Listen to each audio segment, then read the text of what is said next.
Hello everyone, this is the Everwing Cyclone 110, and she had a fire. You can see that the fire apparently, oh, now the pad is stuck to the Velcro down there, so we lost the lower pad, and you could probably see how the upper pad has lifted a little bit right there.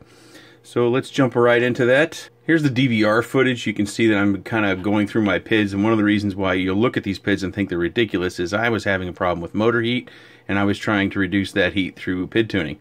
You can see my P's are relatively low, my D's are very low. I hadn't even gotten to I's yet, but that shouldn't really have an effect on motor heat. I believe here I reduced them even further, and then we're going to get ready to go for the final flight, which actually isn't even really a flight because it doesn't even take off the table. It's ridiculous. So we got down a few notches there on our yaw because the rear motors were even hotter than the front motors. As we get ready to take off, you'll see we are on for over a minute before we go into the fly time, and it just tumbles.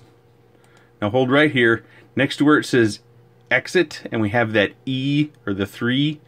Pay attention to that area, because as I come over and I pick this thing up, you'll see where the smoke comes right up through there. We actually still have a little bit of smoke. Alright, so I should be picking it up any second. You can see my shadow. There I am, and there. Did you see it?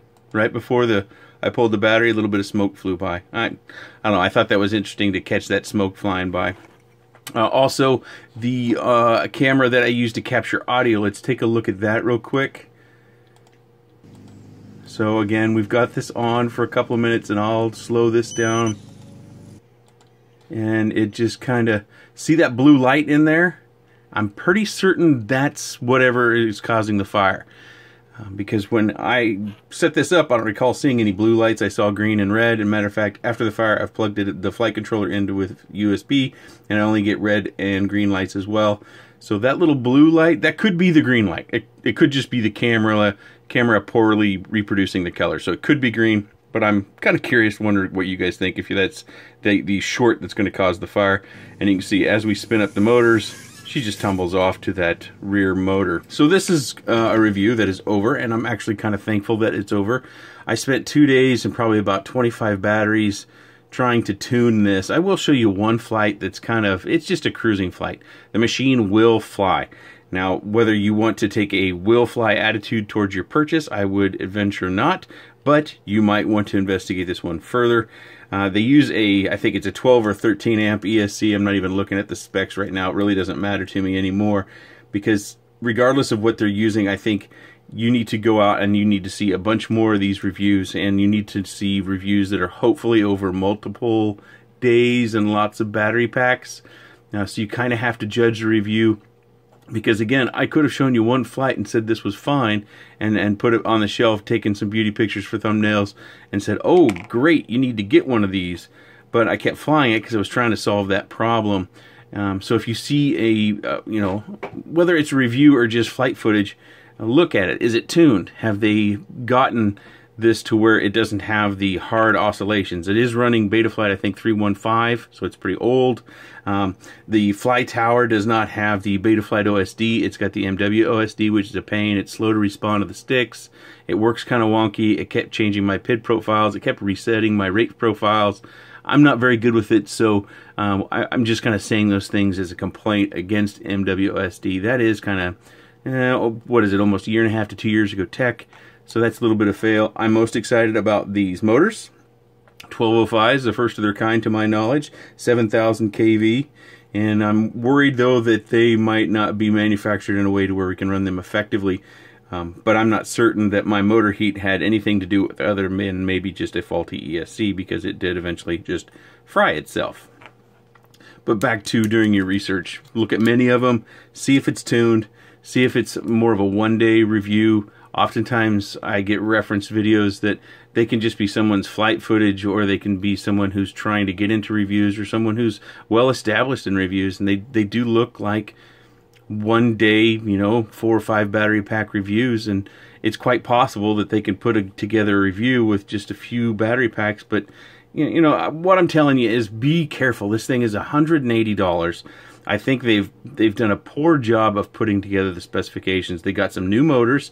They probably thought that these would be a little bit on the hype train side of things, and then they used year and a half old tech in order to fly it in. the oscillations that you get on turns or hard maneuvers. You can see where my P's and my D values were really low, trying to decrease that motor heat. So, just take a close look at the flight footage. Have a discerning eye. If you're only getting 6 to 7 second clips of flight footage, I don't think you can really trust that. That doesn't show what the machine is or isn't doing. And it would make it very easy to cover stuff up if you're only just giving blips.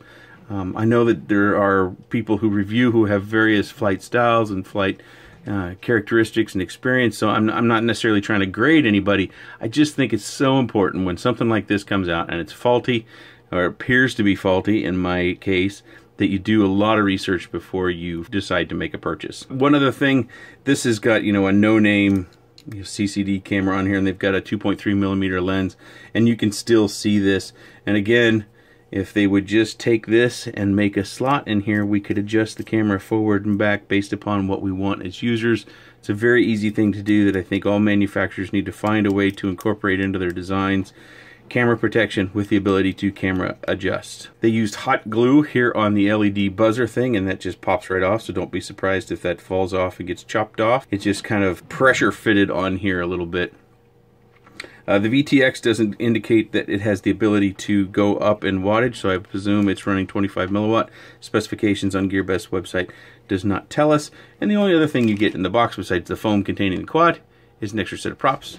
These are 2.4-inch props, and unfortunately you cannot run 2.5-inch props because they will hit right here on the screws. I tried. You can put them on the rear, and they, if you remove this, it will, or adjust it down, it will be just fine on the back, but you can't run them on the front. So I think that's a near miss or a near hit, whichever one you want to say about the prop design. I am excited about these motors. I hope I haven't damaged them in my attempts to make this thing fly. I plan to tear this down and put these motors on something else to give them a try.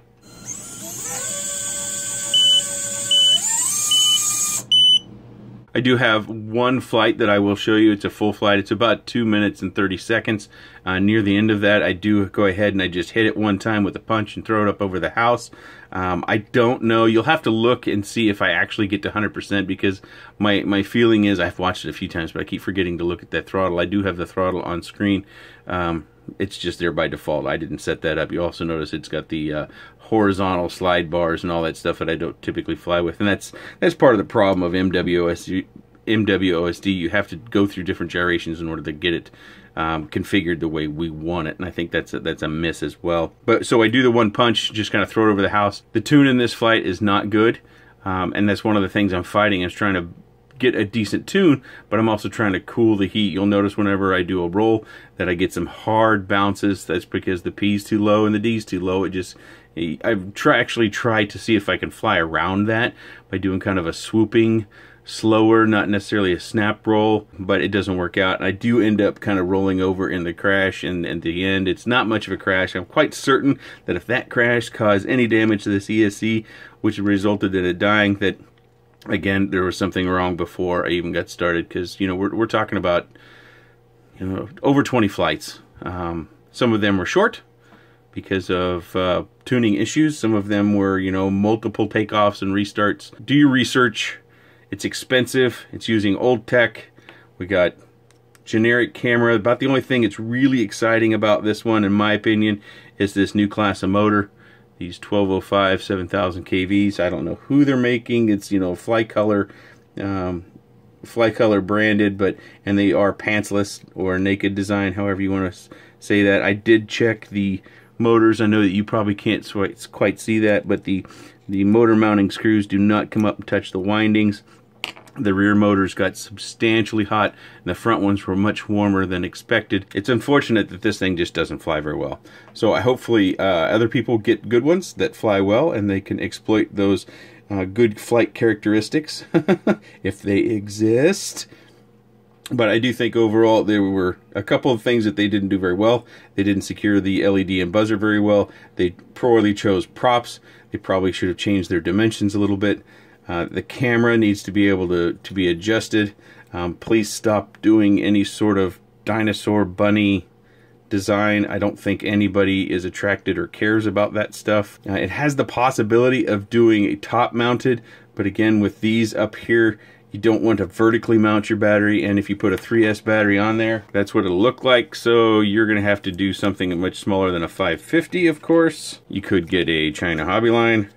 It is a little bit more of a narrow battery, and you could possibly do something there, but then your VTX is going to be in the way. So you could try to work it out if you want to. It's not something I suggest. It doesn't look like it's designed for top mounted. Let's go ahead and get a weight while we're here. I'm getting 85.03 grams. I will also take a motor off. I was talking to Aaron Ciotti FPV about these motors, and we've been talking a lot about micros and different things that we're looking at and kind of investigating. And I know I hinted to having a thought on micros and how we might be doing it wrong. I did get your messages, some of you, that all of a sudden a few other videos about motors started popping up. You know, there's a lot of coincidence in life. Whether someone heard what I had to say and made their own video or not, I have no idea, and I'm sure not going to go asking them, because if I did, it would sound like I was making an accusation, and I'm just not interested in that. So my video is now delayed because I've got hardware problems. I tend to want to show you something rather than try to convince you of something through me just talking it. I want to be able to show and demonstrate what I'm thinking. So that will probably be, actually, I thought it would be out next week, but it'll probably be 2 weeks from now. I've got some more equipment coming, or electronic components and frames and stuff like that I wanted to take a look at. But as far as this goes, mine's a dud. And that's the end of my story. Okay, I appreciate your time, and thanks for watching.